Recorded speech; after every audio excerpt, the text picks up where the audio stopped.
Shalom, shalom, bien-aimés dans le Seigneur, et que la paix et la grâce du Seigneur soient avec vous encore aujourd'hui. Amen. Notre Dieu est merveilleux. Alléluia. Bénissons encore le nom du Seigneur pour le souffle de vie qu'il nous a accordé aujourd'hui, pour son amour, pour ses bontés, pour ses bienfaits, pour, bien-aimés dans le Seigneur, son amour infini. Personne ne peut nous aimer comme Dieu. Amen. Comme je dis toujours, il va nous parler au travers de sa parole. Alléluia. Dieu est merveilleux. Bien-aimés dans le Seigneur, j'aimerais dire ceci. Les parents sont nos dieux ici sur la terre. Amen. Quel que soit ce qu'ils sont, quel que soit ce qu'ils ont fait, c'est grâce à eux que tu es sur cette terre. Les hommes se moquent de tes parents, ne rentrent pas là-dedans. Les hommes insultent tes parents, ne rentrent pas là-dedans. J'aimerais m'adresser ici à tous les enfants que nous sommes. Si tu as encore ton père et ta mère en vie, c'est une grâce, bénie l'Éternel pour cela. Et tu leur dois du respect. Tu leur dois tout.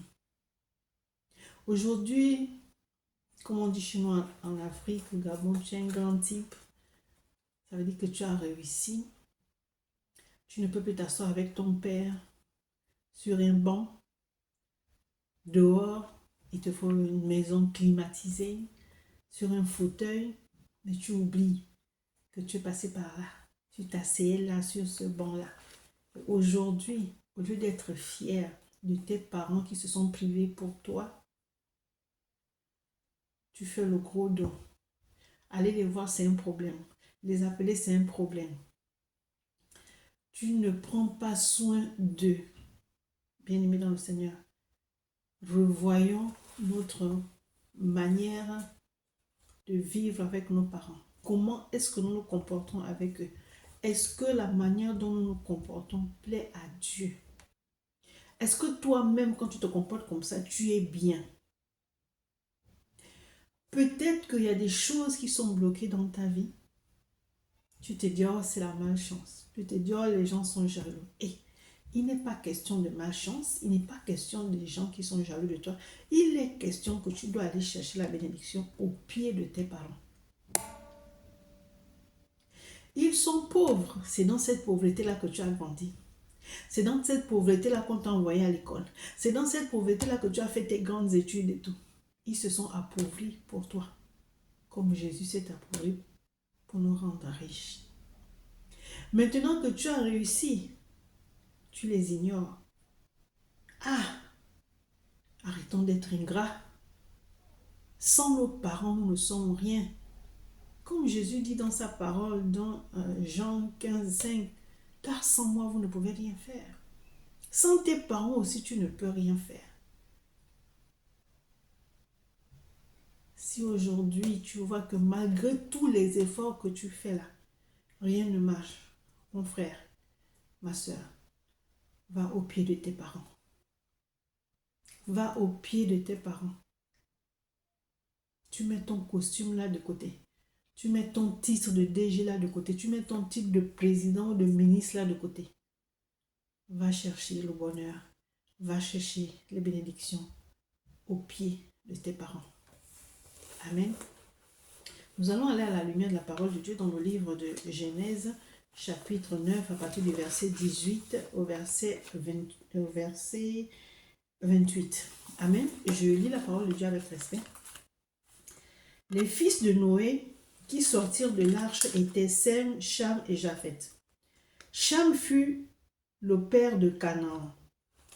Ce sont là les trois fils de Noé, et c'est leur postérité qui peupla toute la terre. Noé commença à cultiver la terre et planta de la vigne. Il but du vin, s'enivra et se découvrit au milieu de sa tente. Alléluia. Bien-aimés dans le Seigneur, l'alcool a des conséquences. Proverbe 21 nous dit, le vin est moqueur, les boissons fortes sont tumultueuses. Quiconque en fait excès n'est pas sage. Alléluia. Noé s'est enivré de l'alcool. La parole de Dieu nous dit, il but du vin, s'enivra et se découvrit au milieu de sa tente. Voilà ce que l'alcool fait. Les conséquences de l'alcool, tu ne peux plus te contrôler. Éphésiens 5, 18 nous dit ceci, ne vous enivrez pas de vin, c'est de la débauche. Soyez au contraire remplis de l'esprit. Alléluia. Il y a des personnes qui ne savent pas s'arrêter. Tant qu'ils n'ont pas fait de dégâts, ils n'arrêtent pas de boire. Là maintenant, tu ne contrôles plus ce que tu bois. C'est ce que tu bois qui te contrôle. Donc tu ne contrôles plus l'alcool. L'alcool te contrôle et l'alcool te fait faire n'importe quoi. Alléluia. L'histoire va commencer à partir de là. Donc la parole de Dieu nous dit, il but du vin, s'enivra et se découvrit au milieu de sa tente. Cham, père de Canaan, vit la nudité de son père et il le rapporta dehors à ses deux frères. Voilà ce qu'il a fait. La première des choses qu'il a fait, c'est de courir, aller dire aux frères que voilà, papa est tout nu. Alors Sem et Japheth prirent le manteau, le mirent sur leur épaule, marchèrent à reculons et couvrirent la nudité de leur père. Comme leur visage était détourné, ils ne virent point la nudité de leur père. Vous voyez? Donc les deux autres frères étaient plus sages que Cham. Alléluia. Pour ne pas voir la nudité de leur père, ils ont marché à reculons. Il n'est pas bon de voir la nudité de son père. Tu n'as pas le droit. Lévitique nous dit ça. Tu ne peux pas regarder la nudité de ton père. Alléluia. Donc ils marchèrent à reculons et couvrirent la nudité de leur père. Comme leur visage était détourné, ils ne virent point la nudité de leur père. Lorsque Noé se réveilla de son vin, il apprit ce que lui avait fait son fils cadet. Et il dit, maudit soit Canaan, qu'il soit l'esclave des esclaves de ses frères. Ce n'est pas une petite malédiction, qu'il soit l'esclave des esclaves de ses frères. Pourquoi? Parce qu'il a découvert la nudité de son père, c'est-à-dire qu'il a méprisé son père. Il a méprisé son père. Bien-aimés dans le Seigneur, faisons attention aux actes que nous posons avec nos parents.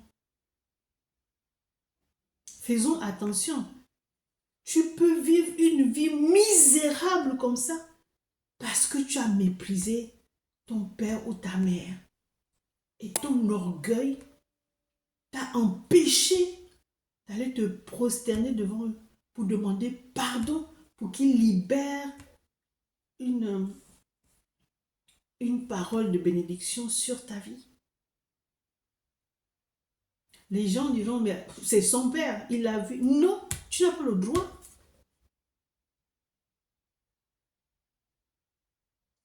Il a vu la nudité de son père. Si encore il s'est dit, bon, oh, je vais couvrir papa. Non, il s'est moqué et il allait dire à ses frères que voilà, papa, il est sous et il est nu.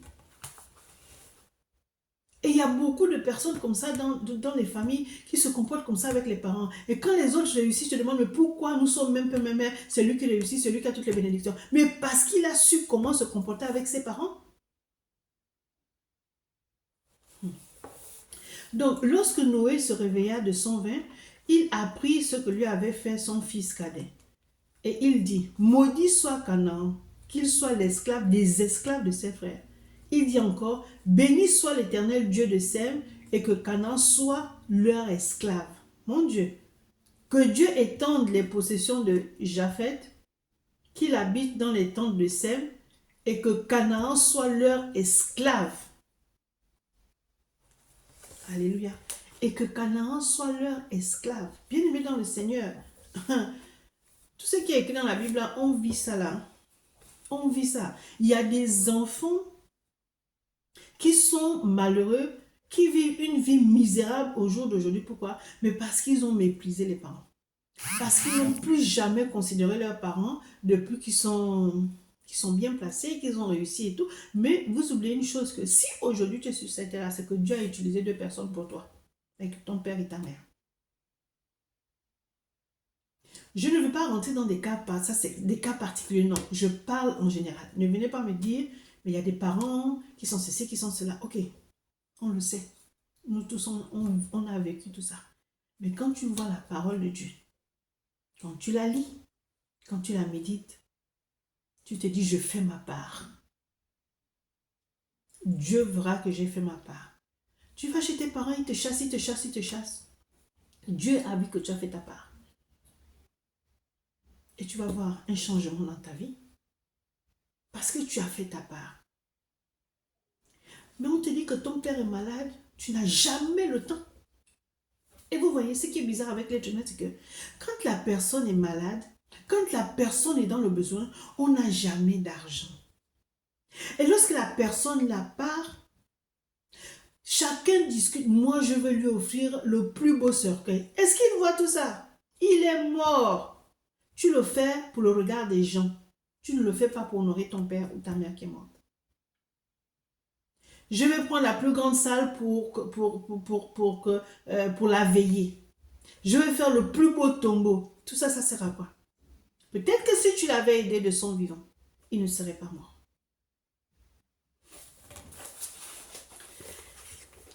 Exode 20, dit ceci, honore ton père et ta mère afin que tes jours se prolongent dans le pays que l'Éternel ton Dieu te donne. Dans le pays que l'Éternel ton Dieu te donne. Honore ton père et ta mère afin que tes jours se prolongent. Alléluia. Honore ton père et ta mère. Bien aimé, sachons une chose, hein, il n'y a pas de condition. On n'a pas dit honore ton père et ta mère. Si. Non. Je connais une très bonne amie qui a été chassée par sa mère. Sans rien comme ça, elle a été chassée par sa mère. Après, elle allait dire à ses soeurs que bon, maman m'a chassée et tout. Qu'est-ce que les soeurs ont dit? Mais ne retourne plus chez elle. Si elle t'a chassée, elle t'a chassée. C'est un bon conseil. C'est vrai que ça fait mal. Mais elle est quand même retournée chez sa mère. Elle est retournée chez sa mère. Le lendemain, bonjour maman, comment ça va et tout. Maman dit bonjour ma fille, ça va. Comme si de rien n'était. Peut-être qu'elle était en colère ce jour-là. Peut-être qu'il y avait quelque chose, je ne sais pas. Elle a chassé, mais quand je dis chasser, prends tes valises qui sortent de chez moi. Et quand je pense que cette amie, elle est mariée, elle a des enfants. Elle était allée faire un tour chez sa mère. On la chasse comme ça. Mais bon, Dieu merci, elles se sont réconciliées. Alléluia. Vous savez, les parents, quand ils atteignent un certain âge, il y a des choses qu'ils ne supportent plus. Des fois, elles sont sensibles. Tu vas dire une parole qu'elle a l'habitude d'écouter. Mais ce jour-là, elle n'est pas bien. Donc, elle va prendre ça comme si c'était waouh, tu l'as insulté. C'est-à-dire qu'il y a des choses qu'elles ne supportent plus, que les parents ne supportent plus. À cause de là, ce n'est pas de leur faute. Supportons-les. Ils nous ont supportés. Et vous voyez, les parents ont l'habitude de dire que ce que vous me faites là, vos enfants vous feront ça. Et ça ne rate pas. Ce que tu fais à ta mère, tes enfants vont te faire ça. C'est comme quand on désobéit à Dieu. Quand on désobéit à Dieu, Dieu nous regarde, ça lui fait mal. Mais c'est quand nos enfants aussi nous désobéissent, ça fait quoi? Ça fait mal, non? Donc tu désobéis à Dieu, Dieu te fait un mal. Et Dieu te dit, tes enfants vont te faire ça. Mais tes enfants te désobéissent et puis tu es là, oh papa, mes enfants, je ne comprends pas. Dieu va te dire que, mais quand tu me désobéis là, tu as vu comment ça fait? Alléluia. Donc, bien aimé dans le Seigneur, les parents, nous devons les supporter. Ils nous ont supportés. On leur a désobéi et tout. Ils nous ont supportés. Donc, toi maintenant, tu as évolué. Tu es bien par la grâce de Dieu, en bonne santé. Et tu es marié, tu as des enfants. Tout ça, c'est grâce à qui? C'est grâce à tes parents qui ont pris soin de toi quand tu étais petit, qui t'ont accompagné tout le long de tes études. Par la grâce de Dieu, tu as réussi. Tu étais marié, tu travailles, tu as des enfants. Même pour aller montrer tes petits-enfants à tes parents, c'est tout un problème. Les parents sont sorciers, les parents sont ceci. On a entendu tout ça. À un moment donné, on s'est dit, oui, c'est vrai et tout, mais après, quand tu te dis, mais attends, mais Pourquoi c'est maintenant qu'ils vont me tuer? Alléluia. Tu es enfant de Dieu, c'est vrai, il faut être prudent. Mais tes parents, ok, il faut être prudent, mais tes parents, tu les abandonnes. Il y a des parents, des enfants qui abandonnent leurs parents. Et puis tu veux être heureux. Non. Bien, mais même si toi, tu vas bien, dans ton travail, ça va bien, dans ton mari, ça va bien. Mais la malédiction peut tomber sur tes enfants, les pauvres innocents. Les enfants à l'école ne font absolument rien. Ce sont des délinquants. La police vient toujours devant chez toi, frapper à la porte pour dire, oui, votre enfant a vendu de la drogue, votre enfant s'est dit. Tu te dis, mais qu'est-ce qui se passe? Oui, qu'est-ce qui se passe? Tu es la base de tout ça. La malédiction des enfants vient de toi. Parce que tu as méprisé tes parents. Bien-aimés dans le Seigneur, ne jouons pas avec les parents. Ton père est un soulard, un buveur d'alcool et tout, comme Noé là. C'est ton père. C'est ton père. Peut-être que ce jour-là, il a exagéré. Et puis, ben voilà, quand tu es sous, manque de sagesse, tu te déshabilles et tout, et puis les gens viennent te voir. Mais tu dois être le premier à couvrir, la première à couvrir la nudité de ton père. Mais tu ne sors pas, tu rigoles, et puis tu vas annoncer ça à tout le monde dehors. Et beaucoup d'enfants le font. Quand tu fais ça, mon frère, ma soeur, dis mon fils, ma fille, toi qui me suis là, tu t'attends à quoi dans ta vie? Tu t'attends à quoi? La parole de Dieu te dit que honore ton père et ta mère, afin de vivre heureux sur cette terre. Mais si tu n'honores, honorer c'est quoi? C'est pas seulement dire, papa je t'aime, maman je t'aime, ou bien tu viens, tu donnes à manger, tu fais des courses, tu viens, tu déposes, tu t'en vas, tu ne prends même pas le temps de discuter, maman, papa, comment tu as passé la journée et tout. Non, tu t'en vas. Et tu as dit, mais ils ne manquent de rien, quand ils ont besoin de quelque chose, je leur donne. C'est pas ça. Hein? Regardez là, est-ce qu'il a honoré son père? Il n'a pas honoré son père. Des fois, les parents ont même envie que tu ne leur amènes rien du tout, mais que tu viennes passer un temps avec eux. Vous vous remémorez des bons moments, vous parlez de tout et de rien, après tu t'en vas. Et il y a même des parents, des mamans qui ont fait à manger, qui disent, est-ce que tu peux venir manger avec moi aujourd'hui? Ah maman, je n'ai pas le temps. La pauvre femme, elle s'est dit, bon, je fais à manger, je vais lui faire une surprise. Je ne lui demande pas si elle peut, je lui fais une surprise. Et puis, elle t'appelle pour dire que ma fille ou mon fils vient manger avec moi. Tu dis non. Tu ne sais pas si c'est au dernier repas. Tu ne sais pas pourquoi ta mère t'a invité à manger avec elle ce jour-là. Peut-être qu'elle avait besoin de parler. Peut-être qu'elle avait besoin de te confier quelque chose. Mais toi, tu n'as pas eu le temps.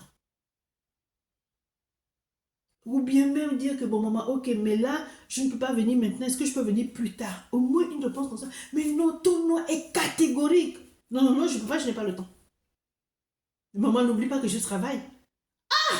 Nous sommes ingrats. Et c'est comme ça que nous sommes aussi ingrats avec Dieu. Bien-aimé, que ta position sociale n'oublie pas d'où tu viens. Que ta position sociale n'oublie pas que tu as des parents que tu dois prendre soin. Repentons-nous. Demandons pardon à Dieu. Nous qui nous comportons comme ça. Notre bonheur dépend de nos parents. Notre réussite, nos succès dépendent de nos parents. Est-ce que tous les parents sont faciles? Ils ne sont pas faciles. Mais est-ce qu'on a été facile avec eux? Ils nous ont supportés. Donc, rendons-leur l'appareil.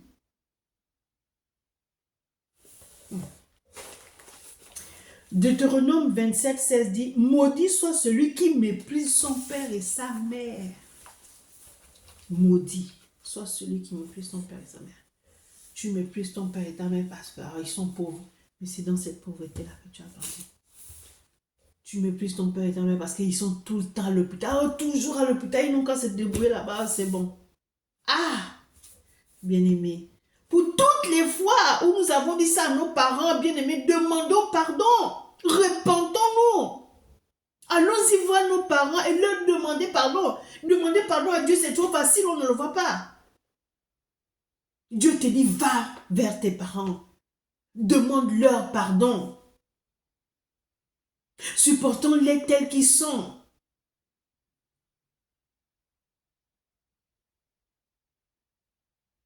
Pourquoi nous cherchons nous-mêmes les malédictions?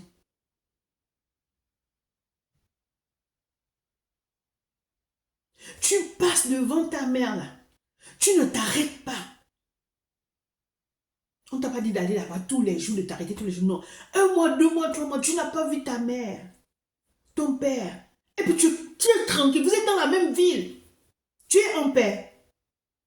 Tu es en paix. Tu ne sais pas comment il se porte. Tu ne sais pas s'il a eu besoin de, s'il a besoin de toi, il ne peut plus t'appeler ou elle ne peut plus t'appeler. Ils ne peuvent plus t'appeler. Pourquoi? Parce que tu n'as jamais le temps. Parce que tu n'es pas agréable au téléphone quand il t'appelle. Donc ils se disent, le jour qu'il voudra passer, il passera ou elle passera. Mais nous, on ne l'appelle plus. Et il ne faut pas que tes parents te disent cette parole-là. C'est pas bon. C'est pas bon. Je dis que ta position sociale, n'oublie pas d'où tu viens. Ne te fasse pas oublier d'où tu viens. Ils sont nos dieux sur la terre, nos parents. C'est comme nous, nous sommes les dieux de nos enfants. C'est comme, voilà nos petits-enfants, leurs dieux seront leurs parents. Et des fois, dans une famille, il y a toujours 1 ou 2 personnes qui s'occupent des parents et puis tout leur réussit. Peut-être qu'ils n'ont même pas fait des grandes études comme toi, mais tout leur réussit. Pourquoi tout leur réussit? Mais parce qu'ils savent comment prendre les parents. Parce qu'ils savent que leur bénédiction, leur réussite, leur succès dépend des paroles que les parents vont proclamer dans leur vie. Mais toi, tu comptes sur tes diplômes, tout simplement. Ne nous trompons pas, bien-aimés dans le Seigneur. Tant que tes parents vivent, même s'ils t'ont fait quoi, je parle à quelqu'un aujourd'hui, Peut-être que tu ne t'entends pas avec ton père et ta mère parce qu'ils t'ont dit une parole, ils t'ont comparé à ton frère ou à ta soeur. Ce n'est pas grave, tu veux avancer, va. Si tu t'es mal comporté le jour-là parce qu'ils t'ont comparé à ton frère ou à ta soeur, va leur demander pardon. Pour dire que papa, moi, je vous demande pardon. Je ne devais pas agir comme ça. Ou je ne sais pas quoi. Va demander pardon. Je dis, il faut demander pardon. Je te dis, hein, tu vas témoigner. Tu vas même être surpris de comment les parents vont te parler. Toi, tu pars pour demander pardon. Ça touche leur cœur. Les paroles de bénédiction qui vont sortir de leur bouche, là, scellent ça. Et continue à rendre service à tes parents. Continue à prendre soin de tes parents. Continue à aller voir tes parents. Même 1 fois par mois. Papa, maman, vous venez à la maison. Vous mangez avec les petits-enfants. Ou bien, papa, maman, on prépare, on vient vous voir chez vous. N'aie pas honte de tes parents parce qu'ils habitent une bicoque. N'aie pas honte de tes parents parce qu'ils n'ont pas de véhicule. N'aie pas honte de tes parents. Non! Ne compare jamais tes parents à qui que ce soit. Ton père et ta mère resteront ton père et ta mère. Quel que soit ce qu'ils ont fait, oh. Toi, fais ta part. Dieu le verra. Dieu te récompensera. Alléluia. Nous sommes de passage sur cette terre. Pourquoi ne pas passer ce moment dans le bonheur et dans la paix? Soyez en paix avec tout le monde. Amen. Que Dieu nous bénisse.